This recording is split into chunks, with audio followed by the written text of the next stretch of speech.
Don't we have an on-air light? Like, no, they didn't build one in the studio. We had one in the other one. I know. In our shitty studio, we had the on-air light. Best Coast Show, episode 83.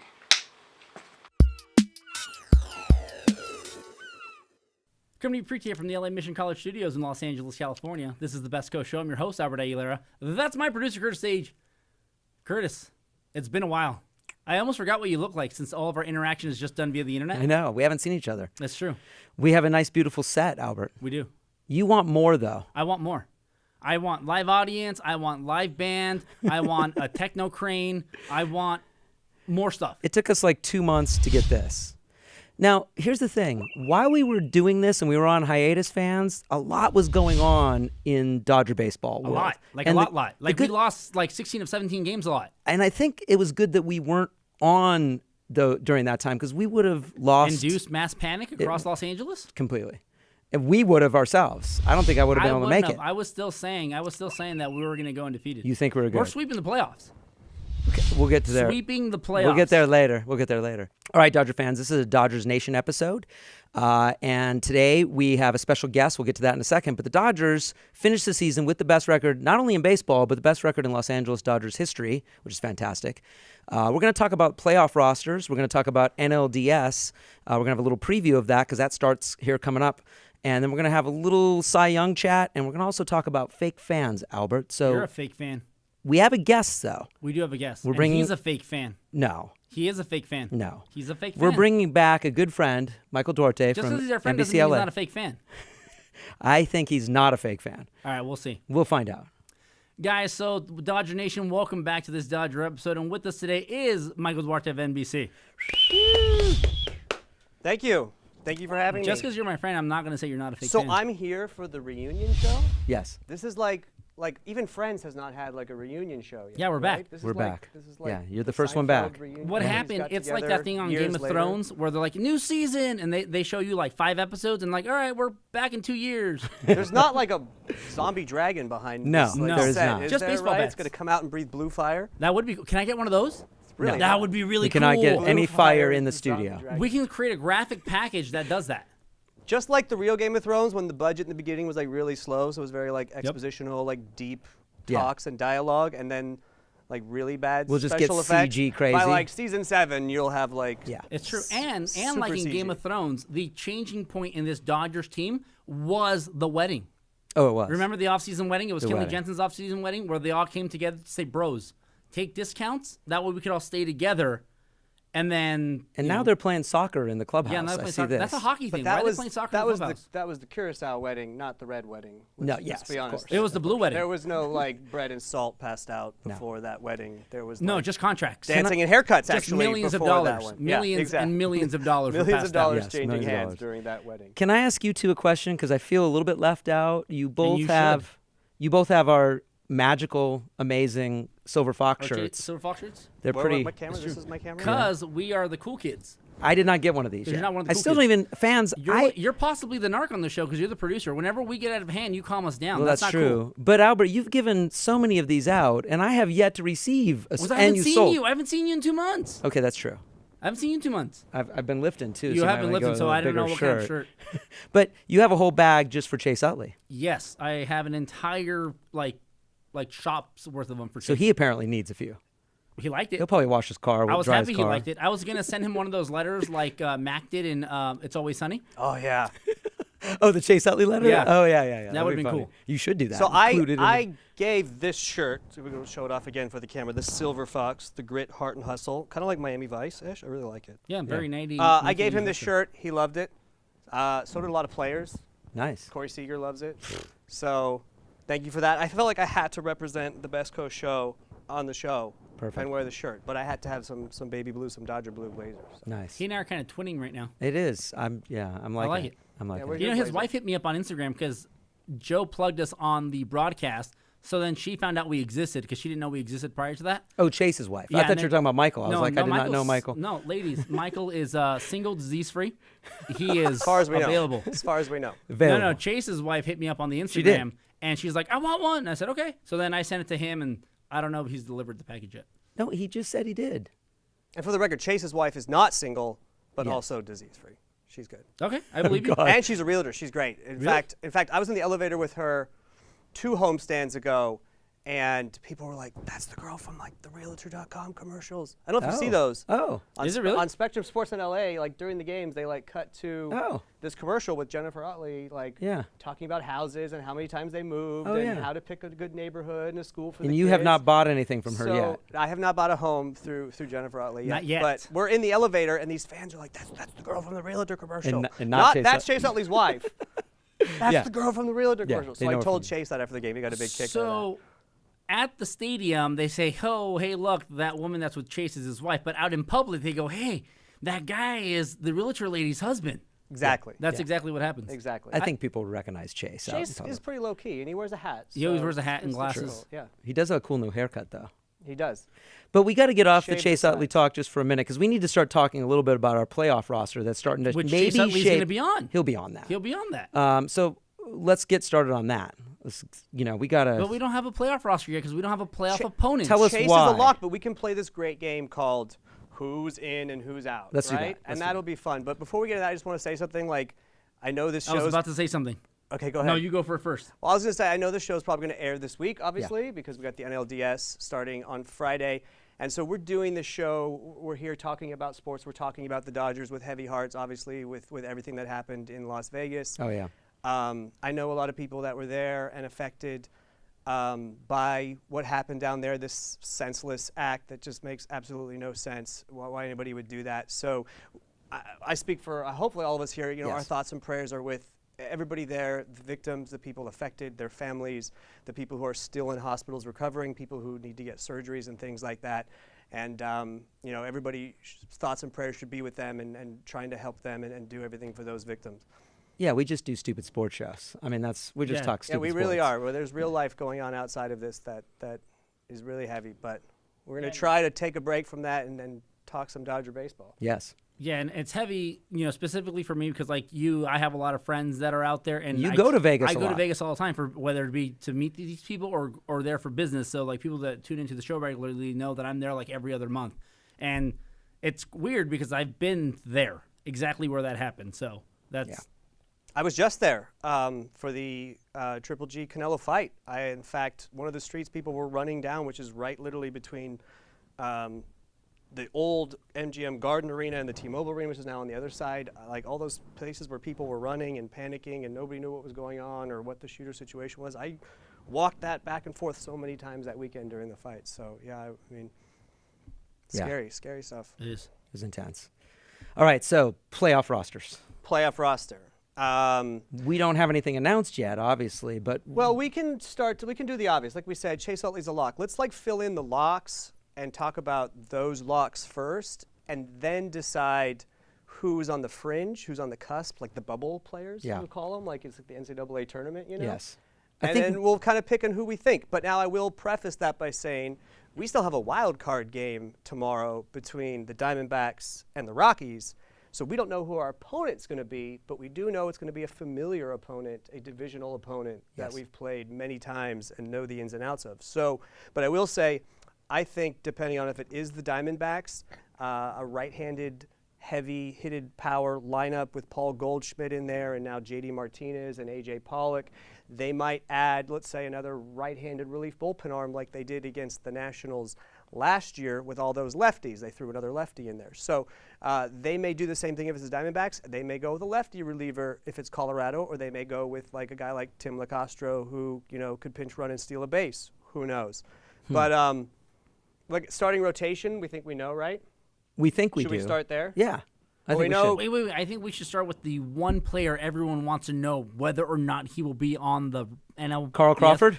No, Carl Crawford was smart because he finally got away from that one lady because he realized that if he divorced, he would lose half of the money that we're paying him to sit around at home. Oh, yeah. $22 million to sit around at home. That'd be awesome. Yeah, I This read player that. that you're about to mention, we're going to ask if he's going to have like a day off or not.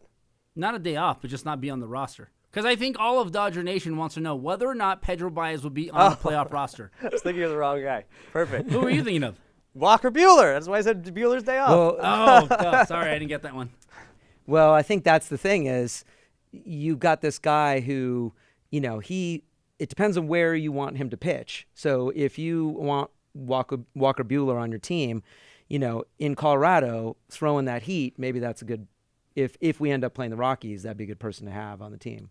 I will say this: Kenley Jansen, the past 10 games or so, has actively taken Pedro Baez under his wing. Yes. To try to quote unquote fix him. And he has had a couple good outings just in the last few here. And what makes me nervous about Pedro Baez, if you had asked me just a week ago, I would say no, he is not on the playoff roster. He has just completely fallen off the cliff the past month of the season, so he's not on there. But then you got Kenley saying he should be on there publicly, backing him up, getting him back, and then Dave put him in a late inning, somewhat high-pressure situation in Colorado on Saturday, and he pitched a clean inning. So we actually have a conference. I have a conference call with Dave Roberts later today, whenever they shoot this, Tuesday. So I'll ask him. And we'll see if he can reveal anything to me. But as of right now, if I was a gambling man, I'd bet no. You bet he's not on? Not on. Wow. I think he's going to be on. And I've been talking about Pedro Baez for 3 years. I'm and how the much only person you on love the him. internet. I don't love him, but I'm the only person on the internet that defends Pedro Baez and Dustin Brown regularly. Okay. Everyone else just hates on them. I'm the only person online that defends both of them. I don't hate on him. You hate Pedro Baez. I don't hate You hate him. I Pedro don't hate Baez. any Dodger. You hate a Let's lot of get people. Let's get that straight right now. I don't hate any Dodger. I love all the Dodgers, and I'm rooting for Pedro Baez. He's a thrower, not a pitcher, in my opinion. And maybe Kenley is going to. That's what he's working on. No, you're right. Well, I mean, he has some secondary pitches, but his fastball sometimes doesn't use is his them. main pitch, and if he doesn't feel comfortable with those, he's just throwing heat, fastballs. and you can just tee up on him. And when we put him in leverage situations, he gets nervous, and that's when this happens. And we've seen it time and time again over the years, and that's what I worry about in this playoffs coming up. He was great this season. I mean, this was his best season for sure. He stumbled here at the end, but everybody stumbled at the end. So we can't put it on one guy that, it's all Pedro Baez's fault, because they all were crappy at the end. Well, in the National League, the top two relief pitchers in the National League for the first 75% of the season was Kenley Jansen, Pedro Baez. Exactly. But Pedro Baez could only come in on a clean inning. Only.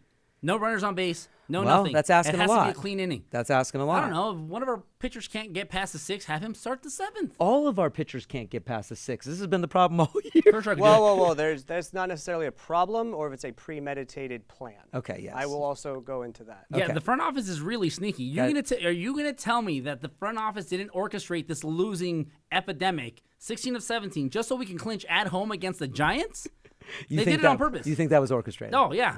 They did it on purpose. The players probably feel that way too. When Yeah, they're in the dugout. they're getting paid. Hey, win or lose, they get paid. So they're like, okay, we're literally 22 and a half games up on the We get paid Diamondbacks. anyway. We can totally just blow 15 of the next 16, clinch at home. That's exactly what they did. I rely on Albert for my Dodger conspiracy theory. That was Can we talk about you mentioned that, and we'll go back to Pedro in the postseason roster, but you had mentioned that the Dodgers clinched the franchise record in Los Angeles since they moved here in 58. And so they have the 104 wins, the most wins in franchise history in Los Angeles, one win shy of the all-time franchise record of the 1953 Brooklyn I think Dodgers. so. It's either 53 or 55, who had 105 wins. So I looked to that Rich Hill no-hitter perfect game Oh yeah. as like that should have been 105. Yes, that's right. Like, Well, we couldn't score. I put this on the offense. That was the most frustrating game of the whole season. I agree with that. So I would agree let's with that. talk about some of these players and go through some of it. So pitching, we obviously know who, we got Kershaw, Hill, Darvish. Question mark, obviously Wood is making it, but the question is whether he's a fourth starter. Here's the interesting thing, and this is where, if you're a Dodger fan, you should be worried. The NLDS is a 5-game series. I've always thought it should be a 7-game series because you have this 1-game wild card, and I think the wild card series should be expanded. I feel bad for a team like the Diamondbacks, who won 93 games this season, to be potentially in one and done. That's they have more wins than the Don't Cubs. feel bad for the Diamondbacks. Well, I understand, but Their broadcasters are the saltiest broadcasters in all of baseball. That's true. But you play this whole season for 1 game, and they get it at home, but the Rockies don't. I'd be fine with making that a 3-game series. Or I even heard Oral Hershiser and Joe Davis talking about making it a doubleheader, and the lower seeded wildcard team has to win both in the doubleheader to advance. That's weird. That would be That's so how hard. it's done in Korean baseball, by the way. Oh, really? They play a doubleheader wild card game. If you are the lower seed and you win the first one, you play the doubleheader second game, and you got to win that. If the next team wins, they go on. Okay. So anyway, the point of this is, in a 5-game NLDS series, you got to be a little careful because anything can kind of happen, and you can pitch guys on short rest, which we've seen Kershaw do the last 4 playoff seasons. Yes. Pitching on short rest. So the Dodgers do have a 4th starter in Alex Wood. I think he has. They were talking about, is it going to be Wood or Ryu for a Is that even a while. question? I think Ryu's last start in Colorado and his track record also at Chase Field has eliminated him from the NLDS roster at least. Not even out he of the won't pen? come in out He of the doesn't pen. pitch well there, and I No. don't think they'd bring him in the pen. Maeda's already in that role Yeah. out of the pen as a long guy or a starter. And they have 2 lefties. I believe both Tonys make the postseason roster, Cingrani and Watson. So I think Wood gets that. And now the question is Wood going to start or is Wood going to be out of the pen? And that's not a black or white answer because let's say the Dodgers are down 2-1 to the Diamondbacks in Game 4 of the NLDS. Kershaw's going to come back Arizona. in Arizona elimination game against potentially Robbie Ray, or if they're up, they'll probably pitch Tawan Walker.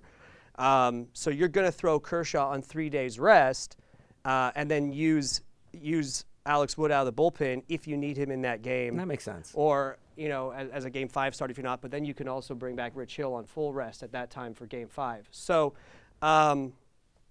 that's something to think about. Now, if the Dodgers are up 2-1. Then you pitch Wood. Going in to Game that, 4. then you pitch Wood. Or maybe it's over by then. Maybe you've swept. Well, We're sweeping the This is playoffs. what Albert maybe said. you've We're sweeping the playoffs. swept the series, and then Alex Wood never gets to pitch. And if you think that's going to happen, you can use him in that 3rd game if you're up 5-0, 6-0, something out of the pen to get you some innings. So that's kind of where I see Alex Wood's role, depending on how the series goes and evolves through the first 3 games. Is Alex going to like that? He's had such a great season, and he's He's a Cy Young candidate. he Alex really Wood, is. in my opinion, and he has the stats and numbers to back it up, believes he should be the number 2 starter, Yeah. believes that he should be starting in Game 2 at Dodger Stadium on Saturday night, I not actually- Rich Hill. But do we want to do that? Go back-to-back lefties? Well, Rich Hill's They are lefty, going too. back-to-back Yeah. lefties no matter what. So- The one knock on Alex Wood, and it's not a knock against him at all, it's that he has had some injuries in his career, and this is probably the longest he's pitched. So there has been some times where he's even admitted that there is some fatigue And run out of gas, later yeah. in the innings where he's been running out of gas a little bit. The same moxie, velocity is not on the pitches, is not on the fastball, the same movement on some of those pitches. And that has actually happened here the last, I would say, 4 or 5 starts for him. And so that is a concern, I think, to everybody, including the front office. And I think Rich Hill honestly could pitch anywhere. Yeah. But I think he does better at home. And the Dodgers have been preparing breaking ball pitchers, as I've told you before, they don't pitch well at Coors Field in Colorado. The air, the mile atmosphere, you have no idea some of the movement. I've talked to a lot of the pitchers. They just don't have the same feel as they do somewhere else. Yeah. So a guy like Rich Hill, who's like a 60-70% curveball pitcher, he's not pitching he throws games it from different 3. angles. He gives you different looks with the curveball. He could potentially struggle mightily if the Rockies win, and you've slotted him in for Game 3 prematurely, and now he's got to pitch in Coors Field in Game 3, and maybe you're down 0-2 or it's 1-1, whatever, and you need that game. So they have, for the past week, they've set up Yu Darvish as a Game 3 starter in case it isn't Coors, and I think because they have him slotted for that start on Monday, regardless of whether it's in Colorado, in Denver, or it's in Phoenix, he will probably pitch Game 3, and Rich Hill will pitch 2 at home. And I think that's good. I think Rich Hill will feed off that environment. He's an emotional energy guy. I think he'll really feed off Dodger Stadium, whereas Yu Darvish has had some postseason experience with the Rangers before and pitching on the road. I think he'll be fine. Now, who do you think is going to be the catcher, though? Because Barnes has been getting a lot of the starts, and a lot of people don't like the way Grandal's been really not catching because he's a horrible defensive catcher. He can't close the mitt for some reason. But great framer. Great of pitches. framer. Yeah, but as Doesn't keep the ball in his as mitts. a catcher, your job is catcher. You literally So many physically have pass to balls. catch. Yeah. And the ball just goes. Correct. Yeah. It's like, bro, yeah, close that's the happened. glove. Yeah, it's happened. And it happens a lot. It does. So going into the playoffs, Barnes, who's also been hitting the ball tremendously. But in Grandal's defense, he's found that home run stroke here the past bat drop? week or two. Yeah. The bat drop, yeah. You know what happens when that bat drop. Yeah. So he's starting to hit better. So that bodes well for him. I mean, you can't not have him be the starter in Game 1. I don't think. Well, I'm glad you brought it up because I believe they're going to carry 3 catchers. There's a precedence for this. They did it last year when they had Kyle Carlos Farmer Ruiz. who's Kyle the Farmer would be Yeah. the 3rd catcher. Now, how could a guy like Kyle Farmer, who literally we remember him for one thing only, that walk-off against the first Giants. career at Gets a bat double. against the Giants to win the game, how can a guy like that be on the postseason roster, especially over some guys, you could argue Alex Verdugo or Walker Buehler or somebody, but because Austin Barnes is hitting so well lately and swinging such a hot bat, and you have the ability to You can play put him him at at second second base. base, Yeah. late in games or as a pinch hitter role, you always want to have an emergency catcher. So Kyle Farmer, I don't expect to see him unless it's an emergency, but he will be on the roster for that emergency catcher role, allowing you to either pinch hit Barnes or Grandal at any time in the game, whether it's 6th, 7th, Well, or they 8th need a inning. right-handed power hitter too, anyway, because we've got Ethier, and he's on. Is Ethier on the bubble? I think Ethier's on the bubble, but with Adrian Gonzalez taking himself out with a back injury, they've shut him down for the entire season. And with Jock Peterson not playing a whole lot at all, and they sent him down to AAA when they acquired Curtis Granderson to basically try to fix Jock. I've seen 12 take the lineups. pressure off and do that. He was hitting like 180 in Yeah. AAA. He has not found that stroke when he's come back. So I think he's off the postseason roster as well. Really? Ethier gets that spot. I think he's now a lock. Yeah, because Peterson, I mean, I was rooting for him, but he just can't get that stance together. It is different every time I see him come up to the plate. And you I know can't he's be trying. experimenting in the playoffs. No. And you know what? I don't think you necessarily need him in this series. He did have some success against Max Scherzer last year in the NLDS. So let's say your second-round opponent is the Washington Nationals. Maybe Peterson finds a spot back by then if he can hit Scherzer well, and maybe that's a situation you might use him for as a pinch hitter or something. The one value of Jock Peterson is as a defensive center fielder replacement, maybe late in the game where he's not going to get in a bat and you can put him in. But at this point, we've seen Cody Bellinger in center. We've seen Chris Taylor. We've seen Kike Hernandez. You could play Chase at first. They haven't really put Curtis Granderson there, but Curtis Granderson could play center. There's a lot of guys who can play center, so I don't think necessarily Kenley you're just Jensen going used to to be a put. catcher. I don't think you're just going to throwing that out put there. Jock on because he can play center in the 9th inning or No. something. That doesn't make sense. So Ethier's on. I think Farmer is on to allow you to use Barnes. So to your question, they are going to have a lefty lineup and a righty lineup. So Barnes is your starting catcher for Game 1 on Friday against of Robbie Ray. Okay. And you're also going to probably see. Oh, that's right, because Greinke's pitching in the wild card game. Correct. And Got that as we get into that preview, is it going to play big in that series? Is that you're burning Greinke on Wednesday, and you can only use him once. But I believe the second starter is probably going to be Godley. Is probably the Game 2 starter for Arizona, a right-handed pitcher, and so. You got, in my opinion, Barnes starting at catcher for that first game because he's a righty bat against Robbie Ray. You have Logan Forsythe at second, not Chase Utley in that situation. You may even see Kike Hernandez potentially in the outfield over, Curtis in left Granderson. field, potentially over Curtis Granderson. Yeah. So that's what. And then, Robert's already said that in a lefty matchup, Kike starting in left. Wow. so there you go. So That's yeah, it. He already said that? He already said Yeah. he said that last going into the Colorado series. So those are your 3 those positions, and those players will switch. Then on Saturday, What's that? for Godley, catcher, second, you'll and see left? Grandal start, you'll see Utley start at second, and I think you'll see Curtis Granderson start in left, and that will be the left-righty matchups for the NLDS and probably moving forward throughout the playoffs. You're how far they assuming go. that we play Arizona. I've been saying since July that it will be Dodgers, Diamondbacks, NLDS, and I will, if you're a gambling person, I would put my money on Zach Greinke at home, who's only lost once this season against the Dodgers. Yeah. At Chase Field. Also, the Rockies are horrible at Chase Field for whatever reason. And I just read yesterday it's supposed to be 98, 99 degrees at the start of that game, so that plays into So will the they leave desert the dome dwellers open on there purpose? in Arizona. It might. It bodes well. One team's been playing in like 50-degree, 40-degree weather the past month in Colorado. Yeah. And then you have the other team who's been playing in like high 90-degree weather. So I think everything bodes well for the Diamondbacks in that Dodgers. wild card game to win in advance. So let's switch gears a little bit because we have 2 pitchers. We could argue Alex Wood could be in the conversation for Cy Young if it was expanded is. past 5. Is he? Do you want me to the give ballot? Do you want me to give you the Well, projections? He has the. Well, let's before we go there, let's let's focus on that bullpen. That's where we're going to Oh, the finish it bullpen, off. yeah. I mean, we got the starters, we believe. Depends on situation. We got the bench players. We got our predictions for that roster. It's just going to come down to the bullpen. And so Kenley's a lock. Yes. Right? And it just depends. Are they going to take 7 relievers or are they going to 'Cause- take 8 relievers? Yeah. And that's the question. And that's also going to be a matchup-based decision. So you got Kenley and Morrow. Those two are locks, and those are your 8th and 9th inning guys. I mean, Kent is a long reliever. Kenta's are going to be on as a long reliever. So there's 3. We said both Tonys. Right, that's 5. That's 4 or 5. So I think Josh Fields probably is going to make it. In this scenario, is Alex Wood in the rotation or in the bullpen? Alex Wood's just on the roster. He's just on the roster. You're going to have 4 starters anyway, so let's just put him in that category, All right. assuming Ryu's off. So it doesn't matter where he comes out of.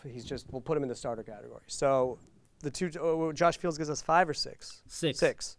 I think Josh Fields makes it. He's been there the whole year. They used him last year in his last 6 or 7 appearances. He's been pretty good.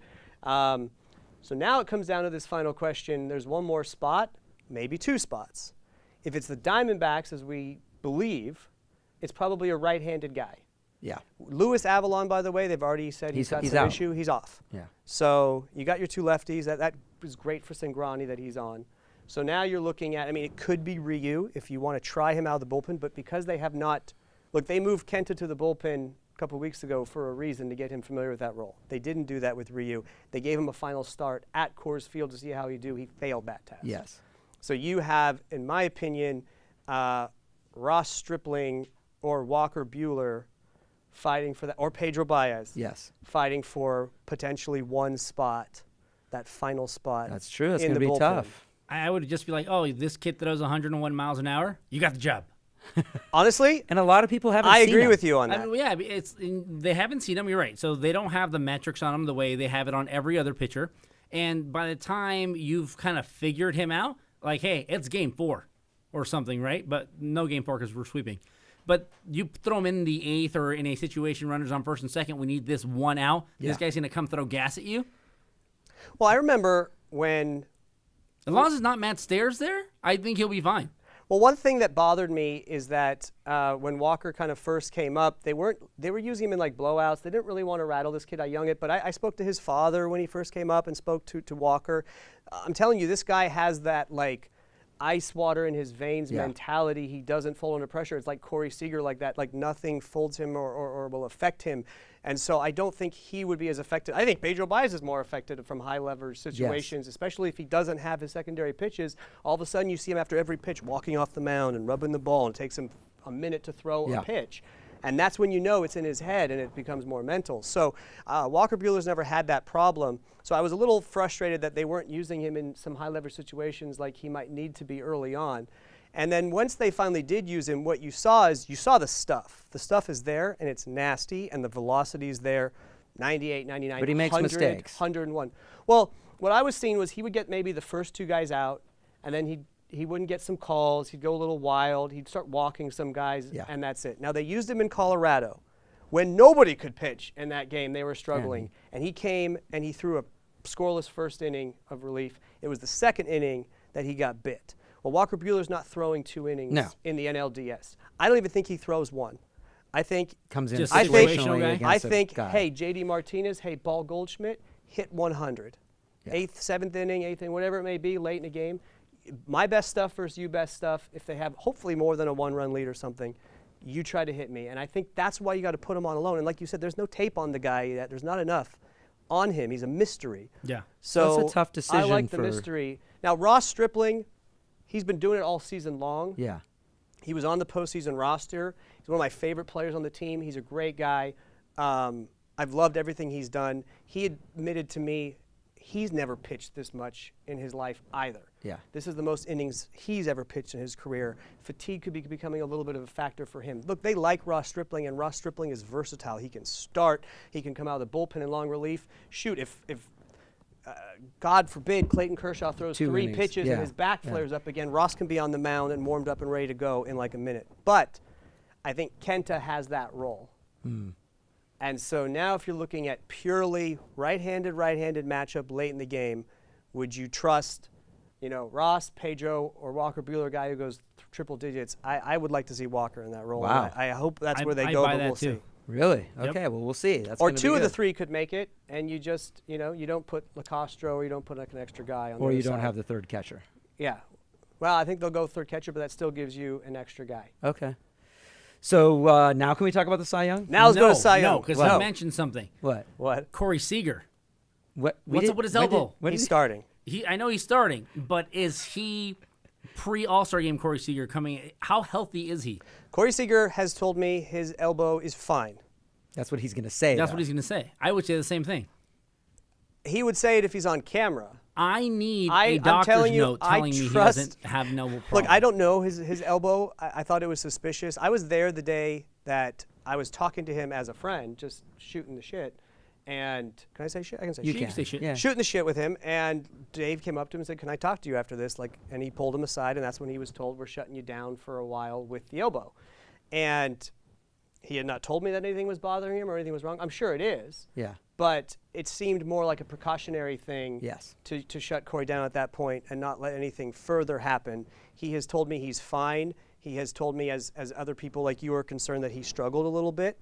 That's more He had 3 hits the other day, so. right. That's more about him finding a feel for the game. Yeah. And getting his rhythm and timing back after missing, a week because of that elbow. I trust him when he tells me off the record that his elbow's fine. Yeah. And so I'm going to go with that, and that his timing just needs to be fine. In fact, I asked him after the Colorado thing, well, this is great. You got like 4 days off. And he's like, I'm going in and seeing 100-mile-per-hour fastballs every day if I can, because I know that's what I'll be seeing in the playoffs. So he just hangs out with Walker Buehler. They play Call of He Duty. should probably, and then they go to out the and BP. play. Yeah, so he just Okay. needs to see pitching. He needs to see velocity. All the guys do, to be honest with you. That's the biggest concern with, one of those wild card teams getting to play a game where somebody else has taken 4 or 5 days off before playing a game. They want to see that velocity. They want to see the pitches. True. Now can we Yes. Okay. Now we can talk Cy Young, because at the start of the year, we both predicted that Clayton. Didn't we predict that Clayton? Yeah, Kershaw's I say he's win? going to win it every year. We do say it every year. He's gonna win it every year. Where are we with the Cy Young? Because it's been back and forth all season long. I can give Kershaw you the was a top 5 shoo-in projections, what I've been trying to before he give got you all hurt. show, but you keep ignoring Okay, give me the on my own show. projections. All right. You want the top 5 Yes, projections? please. All right, number 5, Hey, I can shut the lights down. Alex Wood. Let's do this. Let's do this game. I want his projection, and I will. I don't know if I can. Can I release my votes on I this don't know if you air can. on my voted? Yeah, I mean, you can do whatever you want But on I'll our just show. tell you Whether or not you'll get in trouble is a different My story. thoughts on it. I won't say whether it was what I voted for or not. I'm but my naturally I'm thoughts. going to assume you just voted for Clayton Kershaw because that's who I would vote for. Well, we'll go 5. You give me your 5. I'll give you my 5th. Okay, so Here's the ESPN. these are the ESPN top 5 projections for the Cy Young. At number 5, Alex Wood. Mine, Zach Greinke. At number 4, Steven Strasburg. Mine, Gio Gonzalez. Actually, Zach Greinke's not Do even. you just have Zach like all Washington Nationals in your top 5? You really could Zach, do, by Zach the way. Greinke's in at number 6, and who did you say? Gio. Gio's my 4. Gio's at number 7 on this list. Okay, Gio's my 4. Number 3, Max Scherzer. Max Scherzer 3? 3. Max Okay, Scherzer. my pick for 3 would be Strasburg. Okay, Strasburg was number 4. Number 2, Clayton Kershaw. This is on ESPN. This is on ESPN's projection. So that means we have Is another Kenley Dodger that will Jansen be potentially Kenley sneaking in here? Jansen. sneaking in. And this is how close of a margin is. According to the way they calculated CYP Cy Young points, Kenley Jansen wins it with 181.6 Cy Young points. Kershaw in second place comes in at 181.1. That's half. Half a point wins it. And the second to third place, which is Kershaw to Scherzer, is 73. So that's a 9-point difference. The Dodgers already own, they have like a trademark on the Rookie of the Year award, and they have one for the Cy Young as well because Bellinger's going to win the Rookie of the Year. Yeah. So they're just going to add another plaque to the mantle. Well, I mean, listen, I want Clayton to win every year, but if Kenley won it, I would not be bummed. And who was the last reliever Do I to think win that it? Eric Dodger. Gagne. Eric Eric Gagne. Gagne. Do I think that a reliever should win the Cy Young? I don't know. It's a tough one. They pitch a lot, and so it doesn't happen very often. But Kenley has been pretty remarkable this year. Well, he's got 68 innings compared to everyone else who has a minimum 175. Which is Kershaw, who missed 2 months of this season.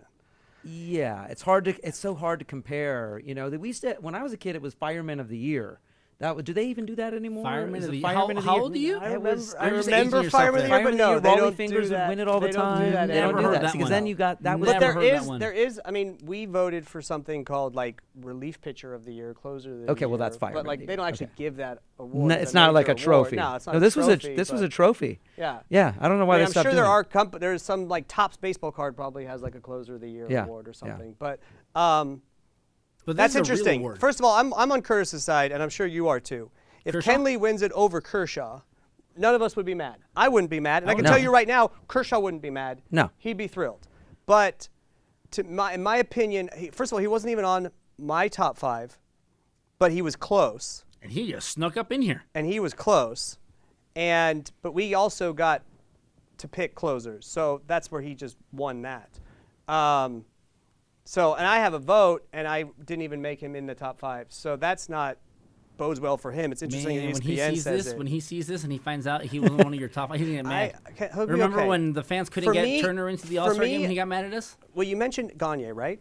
For me, Yeah. if a closer is going to win the Cy Young, it needs to be a record-breaking, Yeah. historic season. Actually won it too. Kenley has been amazing, but he But is it literally record-breaking? is tied with Greg Holland with like 41 saves. That's what they finished with the year. It's not a record-breaking all-time season. And they had 104 wins. His So ERA is great. He has a lot of 4-inning, 5-inning saves. But the Dodgers, when they were going on those runs of stretches, Kenley would get up in the 8th inning and start warming up. The Dodgers were in like a save situation. Yeah. They'd blow the roof off in the bottom of the 8th, and Yeah, then it so- would not be a save situation. He That's not probably his could have fault. had 50 or 60. That's what right. he's saying. it's like when but I'm K-Rod saying was doing it for the East Angels. Coast bias is going to look at his stats and look at those numbers and maybe not give it to him, where if he had 50, 60 saves, it'd be totally different. And he could have, but the Dodgers sometimes didn't give him those opportunities. So so you have, even though you're not really telling us your vote, it's a two-man race to me between Kershaw and Scherzer. I believe that's what it's been all season long. yeah. I think Kershaw had it in the first 2 months of the season, and then he got hurt, and then Scherzer surpassed him. And then Scherzer started to struggle a little bit. He had that neck issue. He just got pulled from his last start of the year, so we're not sure what's going on with him. His ERA increased, and ERA is not necessarily a great gauge all the time for how good a guy is. But Well, when your ERA is an entire run different than the next guy, That makes that's a a difference. huge difference. well, the one thing that's going to hurt Kershaw is the WAR stat, which is a stat that a lot Yes. of baseball analytical guys love. His WAR is 4.7. Kershaw's, I think Max Scherzer's 7.8. And he's ahead on whip too, isn't he? He is, but So- for the most part, the numbers are close. Kershaw doesn't have him in strikeouts because he missed those 2 months of the season. Yeah. And he actually, like you said, Kershaw's 175 innings. I believe Max has what, like 190? Exactly 200. Exactly 200. So you're talking about 25 innings. As we said, that's three and a half games for Kershaw. and that's 202 strikeouts to 268. Exactly. So Kershaw's numbers broken down by month, by start, are better than Max Scherzer's. Yeah. And so for me, when you just look at that and you look at the record and you look at the best record in baseball, I think Clayton Kershaw gets the edge over Max Scherzer. He for Cy had, Young. he's got the best record in. Plus, Max miss- won it last year, and you don't usually like to give it to the same guy every then. So. And Kershaw knows very well about that. Yes, he does. He gets screwed quite But often. the thing about this season with him too is it wasn't his best season, but it's still always better than everybody else's It's seasons. not fair that he gets compared to himself. Well, I don't remember if it was last year or the year before. I think it was last year, especially early on. Like the wins weren't coming. Yeah. Like he'd go out there and get a no decision and give up like one run. He was not getting the run support that he needed. This year it was like, he Wins, was but getting he the was run giving- support, yeah. everything. He had wins. Yeah, he had finished with the most wins in baseball for a starting pitcher with 18, I believe. And then he missed 2 months of the season. It's insane. Yeah. I can't gauge a pitcher on his wins and losses because it's not his fault. Nah, and you shouldn't. But ERA. it All does. the other stats are just things that a bunch of dudes on the internet got together to create so that they can have an argument as to why they're right or why How their many player is runs very does a good. pitcher give up, a starting That's pitcher? all I need to know. And if they give up Does the this- least amount of runs, Does they this usually dude- win the Cy Young. Does this dude get lit up or not? Kershaw does not. Granted, he's given up 18 home runs this year, which is like a career high for him. But this is the most home runs ever in baseball history. It's Yeah, the everybody's juice just- ball Yeah. year with conspiracy theories. That's They're not on a big steroids of a again. deal. The steroid era is back. No, they're just elevating their swings. That's all. They're elevating. Are you sure? I can That's what's tell you something. MLB's juicing the baseballs. I Wait, can tell you Michael's gonna tell us something. He's going to tell us something. Some He's gonna tell insider us something. info. Insider info. Cody Bellinger told me the ball does not travel like this in the minor leagues. Oh. Now there's other things. He also said the parks are bigger in the minor leagues. The stadiums are actually bigger in the minor leagues They than need some more of the stadiums. that's true because they have in the more national- advertising in the back. in the Really? National League. And there are some different things. Like for example, A closed pitchers stadium. in the minors, their accuracy is not. This is why they're in the minors. They have the stuff. They have the velocity and stuff, but they don't necessarily have the accuracy and the command that the pitchers in the major leagues do. So, you know, if you're trying to hit a pitch and the guy's nowhere close, you're not going to maybe get as many home runs as a guy you know is going to put it over the plate. Right. And so that's helped as well. But again, he told me, quote for quote, the ball does not travel like this in the minor league Interesting. level. You take that for what it is. Interesting. I'm not going to I would say assume anything, that it would but be worse in the minor league level in terms of it because they always have like these crazy gimmicks to get people in the seats. I would just be like, it's Juice Baseball Tuesday. That would be cool. That would be awesome. But no, having no back to the stadium makes a difference too. It's harder to hit a ball out when there's no fans back there. I mean, you have open back in a lot of these stadiums. That's true. So the wind. The wind is easily coming in, Yeah. so that's and again pitching too. same crowd thing. factor. Interesting. Crowd Never factor. even thought Yeah. about crowd I don't know. factor. You It's a literally physics have thing. you. I don't know anything about physics, but- 45,000 more people, like definitely Well, not apparently even. It's will not make even a that. It's just difference the in fact the that ball there's a travel. physical structure Yeah. there. Yeah. In the outfield of these minor league stadiums, it's literally just a cardboard wall, and it has like the local body shop. Cardboard yeah. They got some nice minor league stadiums now, do. man. And That's then, mean. and then, well, I mean, who's the Lancaster affiliate? I've been to their stadium. It's the same thing. It's completely barren outfield. They're not and even in it's- Lancaster anymore. Yeah, they're Fresno? Right off, Where no, are they? not the Fresno Tacos. Oh, the Tacos. That's actually their name. That's really awesome. Yeah. No, but there's a minor league affiliate in Lancaster. I don't know who it belongs to. I thought you meant the Dodgers. Not right, for the right, Dodgers, right. no. Yeah, no. And their outfield is literally like the highway road. The wall is there, and after the wall, it's the freeway. So there's nothing there. Yeah. So instead of splash hits, it's like splat hits. 'Cause it's Oh just God, hitting I the broke my pavement. windshield. Nice. This is total garbage. But I was driving into work, and I worked near a golf course. And as I was driving down the street, a golf ball flew over the net and smashed my windshield. On I the was, Tesla? Yeah, I was so pissed. I was like, What? God damn it. That sucks. Yeah, I was driving into work. That's man. like Final Destination like stuff, it is, right? Because think of the timing. And every day before I go into work, there's this little liquor store that I always stop at, and I pick up a Red Bull. But I didn't that day. I didn't. Ah. So that timing, it is Final Destination stuff. That timing of me bypassing the liquor store, driving down Pico, and that golf ball You're being like, hit. damn, Red Bull. Would have been my car apparently getting hit there on Pico from the golf net. It's if true. you had stopped to get the Red Bull. that It's true. day. But find out that I went to the golf course, and I was like, hey, so one of your clients like totally just smashed my windshield. And the guy goes, ah, crap. Okay, here. Like, apparently this happens all the time. So he gives me this little form to give to the city, and I filed it, filled it out, sent it to the city. City's like, okay, we're looking at your claim now, and we'll reimburse you. Yeah, I I'm was sure like, they yes. have Why don't they have a giant net? They do. It went over the the net. What an idiot. All right, we have a few minutes left. Let's quickly talk about fake fans. Just quickly. Because Albert's favorite we topic. mix this up a lot on the internets, On the on internets, Twitter. On the Twitter. And so, Albert, what do you want to say about Well, this? Because you were accusing Michael of being a fake fan. Michael is a fake fan. You're a fake fan, too. Oh, really? Champagne Audience? for my real friends. Audience? Champagne for my fake friends. Fake or fake friends. fans. Yeah. Yeah. So, the Pantone people. Yes. Okay, I've spoken about them on the show before, and I've said about how it's cool what they do in terms of literally having a little army of Dodger fans go to a away stadium, so they travel the way a college team would travel, which is really cool. Yeah. What I don't like is how they, I guess, became the unofficial official spokesman for me and you and my show and everyone else that goes to Dodger games.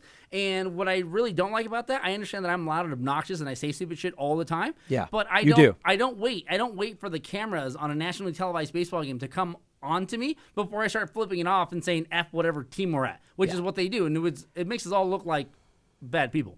Yeah. And I'm really trying to restrain my language because I know we're on Dodger Nation. So I ended up going, our people contacted their people and said, hey, you put out this tweet, which kind of set off a lot of stuff amongst Los Angelinos because apparently if we don't believe what you believe, we're all a bunch of fake fans. So I said, hey, would you like to come on our program and talk about it? They said no. We emailed their actual PR people because apparently they have PR people, never contacted us. But their PR people hide behind like the internet. You can't hide on the internet. So we found out who their PR people was because our people are good at finding out who people are. Yeah. And then we contacted them directly, blocked us. And I'm like, okay, so why are you hiding?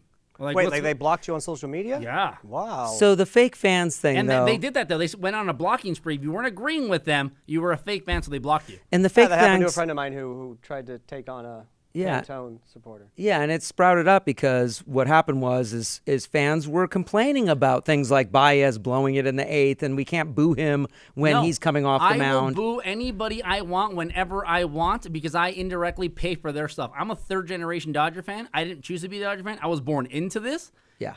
Like, this is my city. So we're fake fans that we boo. I can boo whoever I want. Yeah. Because you're coming back, let's go to like that quick origin story of how this happened. It all revolves around Pedro Baez, who we spoke about earlier. Is he on the postseason roster a lot, having one of the worst months in his career? And this actually gives me a great opportunity to bring up what I had forgot to say earlier, which is you had mentioned it was his best season of the year, of his career, excuse me.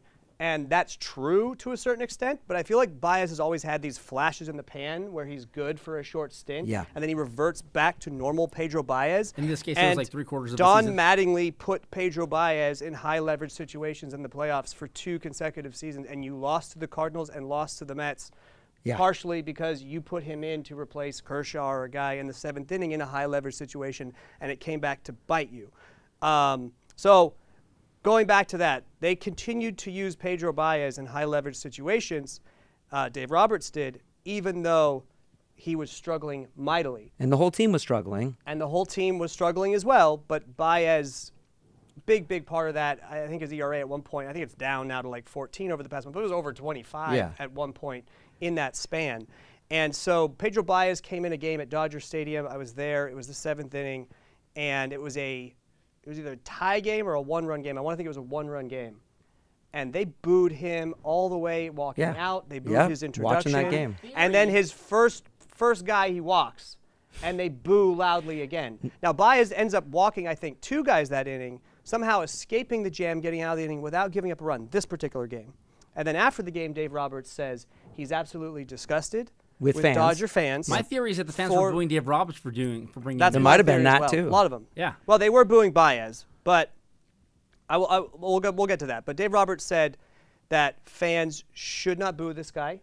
He was disgusted with their behavior that they did that. He said this is a guy that has been drafted by this team, was originally a third baseman, I believe, converted into a reliever, had poured his heart and soul into this team. Sure. Blood, sweat, tears for this team. Pitched great earlier in the season, and now he's hit a bump in the road, and you guys, instead of supporting this guy or lifting him up, are booing him.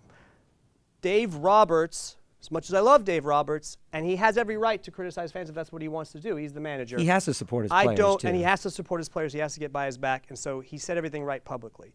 But I don't know if you necessarily need to tell fans what they need to do or how they need to say or how you feel about that behavior. In my opinion, maybe he spoke out of turn there, but I do understand him supporting Pedro there.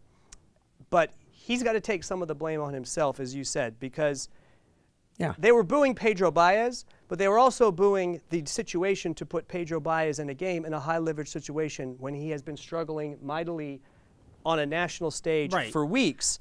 If Pedro Baez had come in that game and it was 9-0, they were winning or losing, I don't think fans boo him. No. And, I mean, what's Pedro Baez going to do? That phone rings to tell him to get up and pitch. He's not going to be like, nah, they'll boo me. Yeah. He's going to say, okay, cool, let's go do this. Exactly. And so that's what happened. You had the Pantone Army, and we love you, Pantone. You guys are great. Everything. You do. We're not You saying do. anything Don't bad. speak I like for- him, don't- too. Don't I speak like for him me. too. Not No, I you. love him. Fans. I love Don't speak for me. what they did at Yankee Stadium. I love the calls they do out, rivaling what they do in Yankee Stadium. I love all that. So I love what you do. Don't stop.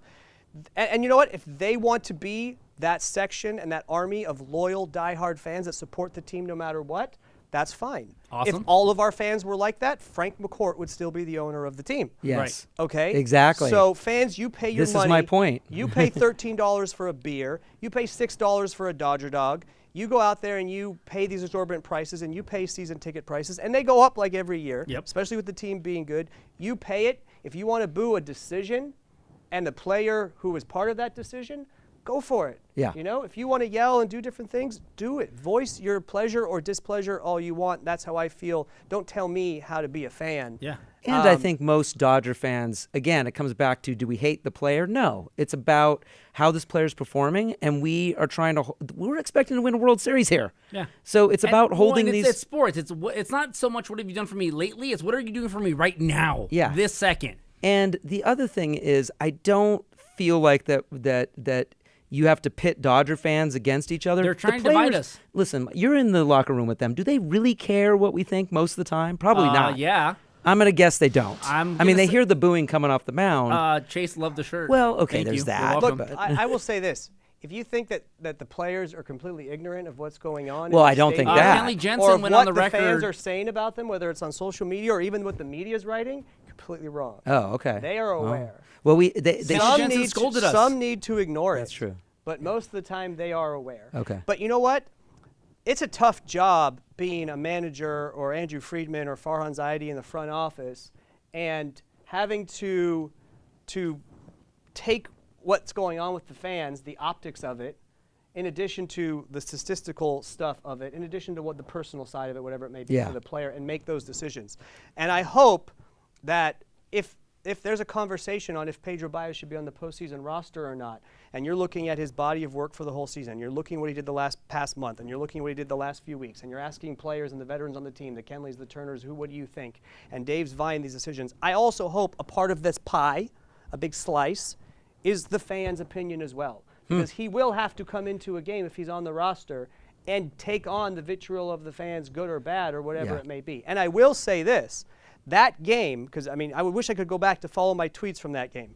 The game they started booing. What, do you delete your tweets? As soon as he walked the first guy, it was, Dave, get this guy out Yeah. of the game. Oh, People within seconds. yelling it from the stands from behind home plate. And I will say, when he escaped the inning, he got cheers. He got applause. Yeah. It was after all of the booing. But they are still savvy enough to realize, hey, this guy got out of the inning. What and if applaud him. we turn it into a thing where we boo, as fans, we boo Pedro Baez, but we do it ironically? Okay. What do you mean? How do you Where do he comes boo, in and you ironically? boo him, like, because it's our thing, like, we boo him. Boo It's al- Baez? No, it's almost like you're talking shit to the guy, but he comes in and does his job, and then you applaud him when he leaves. Like, you boo him ironically. We just boo as he comes in. Like, I don't and know if that's you his- remember this, but like when we used to have Raul don't think I Mondesi like on the that. team, the fans would chant Raul, and then he Yeah. slowly started to like He's going to not jail, be- by the He is way. going to jail because he committed like 9 collusion, years. conspiracy, Yeah. and Crazy. 9 years like in jail. racketeering or I something. was a big Mondesi fan, too. And yeah, his Raul turned into boo. Yeah. All right. Well, we'll get back to this fake fans thing, I'm sure, but when we win the World Series, and we'll talk about who the When we fake sweep fans the are, who are playoffs. not, when we're all together downtown walking Dude, through we the city. Do, Part of we the do a parade. video podcast every week. Now that we're back, out of our own pocket, we're fake fans. Exactly. We're fake fans. Exactly. It's- We're not getting paid to do we're this. fake We are fans. not fake fans. We're fake fans. Okay, All right. so let's our gift of the day. Guys, our gift of the day, this is Cody Bellinger smacking one into the pavilion, and this caused him to change his walk-up music to another Los Angelino, Kendrick Lamar's Yes. Humble, because he wants that line, my left stroke just went viral. Is Yeah, that right, Mike? You nailed that. So this happened after home run number 39. We all to thought break he the was record? Yes, to break the record. He was tied for the National League rookie record for home runs with Frank Robinson of one of those people he was tied with. He breaks it with 39. People go crazy. Let's be honest, we thought he was going to get 40, right? I Yeah. thought he was going to get 40. I'm a little disappointed he didn't Yeah. get 40. Cody, when you watch this or listen to it, and if not, I'll just tell you tomorrow, Well- like, you should have hit 40. But in his defense, he played like 23 less games than anybody else. and I think they walked him on his final at bat, Yeah, and intentionally. he missed like a week due to like when he His crashed ankle. into the wall Ankle. because of His his ankle. ankle. Yeah, he wasn't even So, in- assuming he played the whole season, I think him and Stanton would have been vying for that 61. I don't know. No, I don't We'll know. see. He definitely is in the 40s for sure. I'm but- trying to hype him up, guys. but I don't know about Playoffs. 60. Trying to hype him up. So, so after that, Cody decided, and I mean, first of all, Cody's walk-up music, I'm going to criticize him. It was the game, like all season long, and it's not even a good game, the song by the game, okay? Yeah. Like, he's got some good songs. He's an LA guy. Cody, you could have done better with the walk-up music all season. Finally, you decide you want that line from Kendrick Lamar's Humble, my left stroke just went viral, which I think is perfect for him. Yeah. It's unfortunate that he thought of like the second to last home game of the season. But he thought of it, to which is finally cool. pick it. There was no he PR thought of it, person. But in defense of the Dodgers in-house DJ Lanier, who shout out to Lanier, DJ Severe. DJ Severe, Yeah. that's his thing. Like during the games in the stadium, he will play Humble between innings, and he waits for that verse, my left stroke just went viral, and he cuts the audio, Yeah, and yeah. the whole crowd yells out, my left stroke just went viral. Yeah. Now, I'm assuming Cody got some inspiration from that, from the record-breaking home run. So now, and for the postseason, I imagine we will hear, as soon as Cody Bellinger's name is announced, my left stroke just went viral, maybe 10 more seconds of the rest of the Humble verse, and that's his new walk-up music, and I imagine that's what it will be throughout the NLDS.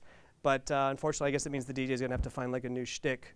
DJ Seager will have to do between innings. Listen, He can't do that he'll be anymore. fine. I'm the front office. I'm Stan Caston. I walk up to DJ Seager and say, listen, NL Rookie of the Year and the guy that's going to carry us to the playoffs needs this. Yeah. Sit down. Be humble. I think it'll be fine. Good one. humble. Oh, I Thank like you. that. It's That's true. nice. And I that's get- a great message for Dodger fans as well, right? That is. Fake fans or not. Fake fans or not. Be humble. Oh, I like that. I can't do that. I'm sorry. We're sweeping the playoffs. But, guys, anyways, that's been our show. Don't forget to stalk us on Twitter. Don't forget to stalk Michael J. Duarte. Michael J. At one Duarte point, on you're going to Twitter. tell us what that J means. Oh, yeah, not this show. Not- Next in the show. future. Dodgers win the World Series, you'll get it. When we win the World Series. So don't forget to stalk us on Twitter at Best Coast Show. Don't forget to check out the Instagram for all the behind-the-scenes stuff. And you can find the podcast on iTunes, SoundCloud, Stitcher, really wherever podcasts are heard. So it's been our show, and you guys have a good night.